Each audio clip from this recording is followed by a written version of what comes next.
Hey everybody, welcome back to Extra Time, Act 2, Under African Skies. I'm Greg Lawless, Shep Messing, Jason the producer, and we're talking about the U.S. national team right now. They have reached South Africa and they're ready for the Confederations Cup.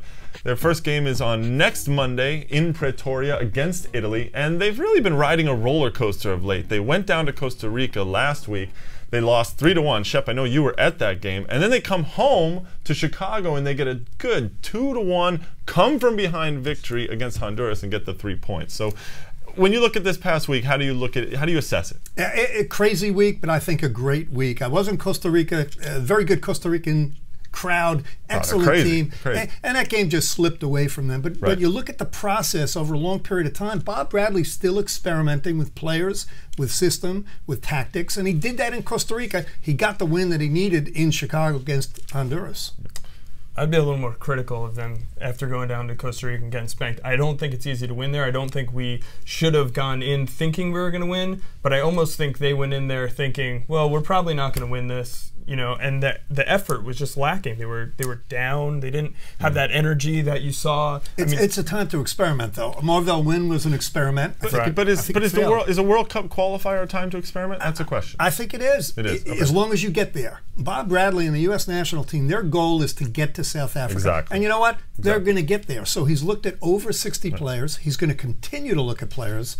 It's how he manages it and then what he does in South Africa. And if you look at his overall record since he took over, he's still 24-9-5 total since he took over. And that's including losses, to England in England, to Spain in Spain, Brazil down at Copa America. Trinidad and Tobago. The Trinidad, but they were already through. It was a pure experiment. So I think if you also look at the record. Now, there were a lot of MLS guys that were involved this week in both games. A couple of experiments, as you said, they brought in Marvell Win on the right side against Costa Rica.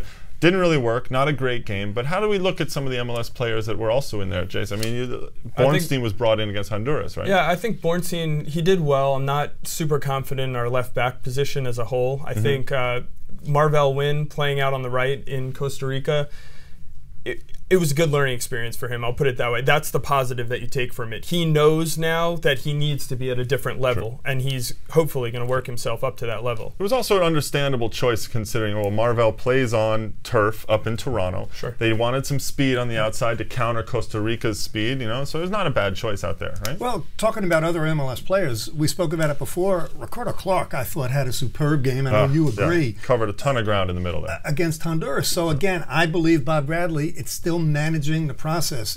You can say Kenny Cooper, well, you score goals at a club level. Does it translate into the national team? It never did for Taylor Twellman. So you look at a kind of Casey, Sasha Kleshin has not done well for the national team. So, a lot of different players Bradley has to evaluate. Yeah, I think I'm a little worried about Connor Casey's first performance. I wasn't overly impressed with it. I thought he looked kind of slow, sluggish. I mean, it could have been from getting called in late. It's a tough spot. He gets called in the day before the game, and he's told, go play the target, and you're starting, by the way. And that's why the Confederations Cup is so good. There's nothing on the line. Exactly. It's a dry run for the World Cup. You're playing against great teams, so Bradley's going to see how these guys do. Well, that's a good question. So let's move on to the Confederations Cup and talk about that a little bit. I mean, what is the national team, do you think, looking for out of this Confederations Cup? Are they looking for results? They did take their A team. I mean, all the big boys are there who was healthy. I mean, Ching's not healthy and Hayduk, so they're not there. But they've got all the other big boys there. I actually I was wondering this myself, whether you're going down the Confederations Cup to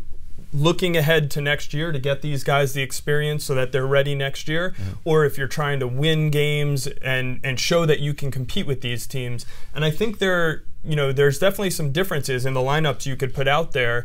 One specifically, I think Jozy Altidore right now, if you're looking to next year, you want to put Jozy Altidore on the field. If you're looking to win a game right now, I think you put Charlie Davies out there because he's in much better form. I agree, because I'm not sure that Jozy Altidore is playing very well, and does it deserve to necessarily be a starter out there?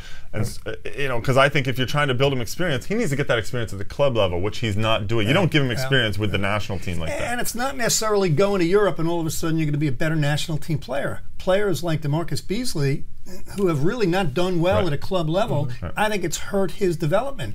Maybe Jozy Altidore, who, look, great for Major League Soccer to sell him for a lot of money, but he would have been better off playing in Major League Soccer, I think, developing as a player for another year. I really think his big the thing that's missing for me when I watch him, he needs to be tougher. He needs to have like a tenacity that star forwards have, and he just doesn't. He can use his body, he can shield from time to time, but there's not like a toughness to him. You know, he's tough. It's a I'm not saying he's not tough. I'm not yeah. saying he's not tough. I'm saying he needs to play with a toughness. I mean, part of that I think is seen. that he's still just 19 years old. I mean, but for me, Fair I enough. think the Confederations Cup, there are 3 specific players from MLS that really have a chance to either make this team or not. Marvell Wynn, Connor Casey, and Sasha Kljestan. Right. And you look at those 3, which one has the best chance of having a true impact right now?